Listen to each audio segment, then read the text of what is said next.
Good afternoon, everyone. It is a dark and gloomy and rainy day here in Southwest Florida. I just got home from work not too long ago, and I thought I'd put together a little video for you just to give you an update of what's going on. My last video I talked about how the measurements for this wall frame were incorrect, so we tore all that out the other day and we put a new one back together, and the measurements are now correct. Come over here. We got the window that goes here all set in and everything's holding snug. We have those corner pieces just duct taped in because we were just making sure everything fit. Down there, that luggage door fits in perfectly as well. We don't have that snugged in, it's just being held by the braces. This time we did something differently. Instead of using the wood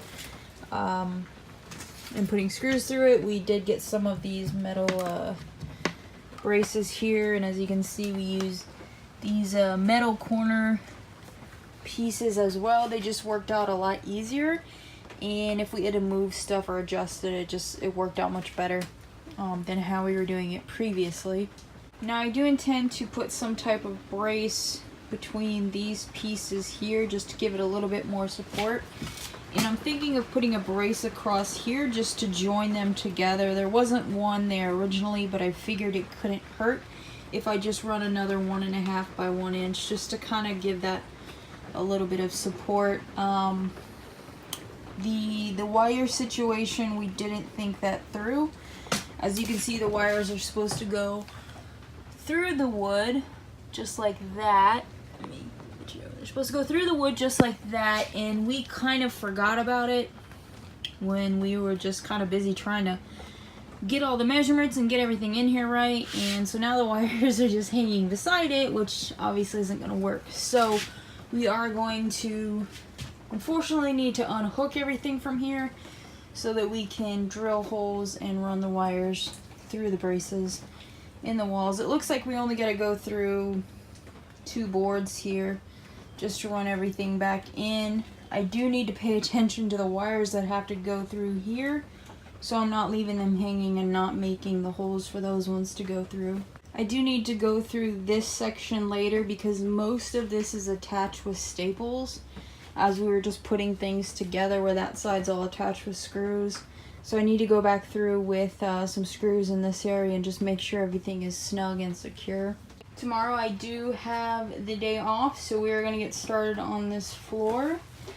I'm believing that we're going to be starting on this front end here, which means I have to move the refrigerator. Unfortunately, I cannot get the refrigerator out of here.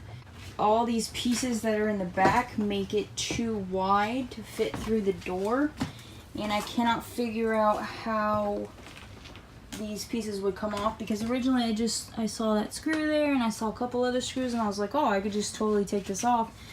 But then as you get down here, this piece here actually goes inside the fridge, and I have no idea how you would take that off. I don't know if maybe somebody can chime in that has done that before.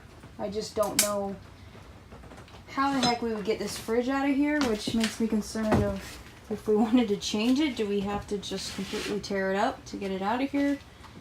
I don't know. So we gotta move it, which is hard because we're kind of running out of floor that's still good. I don't want it to fall through the floor of the trailer. Over here you can't even walk on it.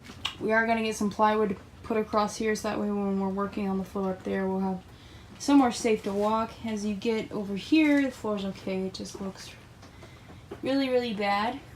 And we do hopefully not need to remove that back wall to get the floor started.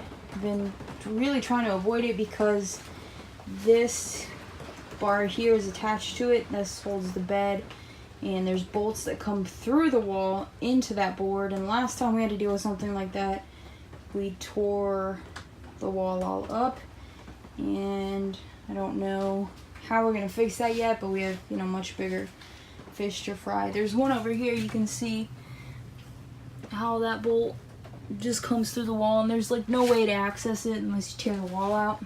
So I did purchase this stuff to fix the plastic on the bottom. I got replacement pieces. I believe they're like 4 foot by 14 foot, so I'm gonna cut them to fit over here. I bought some of the spray adhesive to put it on, and I also got some of the tape that goes to that tarp stuff. I found it all on Amazon, which was really nice. So as we progress more on this, then I'll start focusing on getting that fixed so more water doesn't come up through the floor. Got a lot of work still ahead of us, but we're definitely moving in the right direction. I mean, we got all this done. This is basically ready to get those wires where they need to go and then get the wall panels on, but gotta fix the floor first. So that will take several days. I don't have a whole lot of days off, but we're working on it as much as we can in the afternoons when I get home. And then on days I have off, we try to get as much done as possible. So I will fill you guys in on what we get done tomorrow.